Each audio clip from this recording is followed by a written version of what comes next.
আমরা কিন্তু এখন পর্যন্ত আমাদের কোনো চূড়ান্ত বিজয় আমরা অর্জন করতে পারি না। এই সংগ্রাম শুধু ছাত্র জনতার সংগ্রাম নয়, এই দেশের 18 কোটি মানুষের সংগ্রাম আওয়ামী লীগের বিরুদ্ধে এবং তাদের অপশাসনের বিরুদ্ধে। দীর্ঘ প্রায় 15 থেকে 16 বছর এই স্বৈরশাসক গণতান্ত্রিক উপায়ে এই দেশের মধ্যে দুঃশাসন কায়েম করেছে।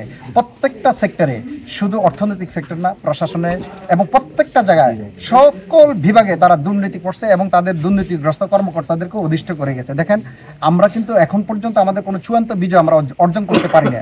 আমাদের প্রতিবেশী দেশ, যাদেরকে তৎকালীন সরকার মনে করতে আমাদের বন্ধু রাষ্ট্র, প্রকৃতপক্ষে আমাদের তারা বন্ধু হতে পারে না, তারা শুধুমাত্র একটা দলের বন্ধু।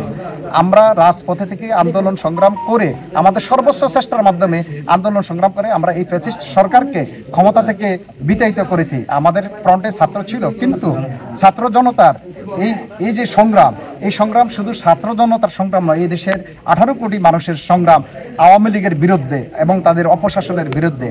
আমি এটা আরও গভীরভাবে বলতে চাই, এখন পর্যন্ত আমাদের বিজয় অর্জিত হয়নি, কেননা এখন পর্যন্ত তারা বিভিন্নভাবে ষড়যন্ত্র একটার পর একটা করে যাচ্ছে। ইনশাল্লাহ তাদের কোনো প্রকার ষড়যন্ত্র সফল হবে না, আমরা সফল হতে দিব না। আমরা ছাত্র জনতা ঐক্য আছি এবং সর্বদা আমরা চেষ্টা করে যাব তাদের যে কোনো অপচেষ্টাকে প্রতিহত করতে, ইনশাআল্লাহ।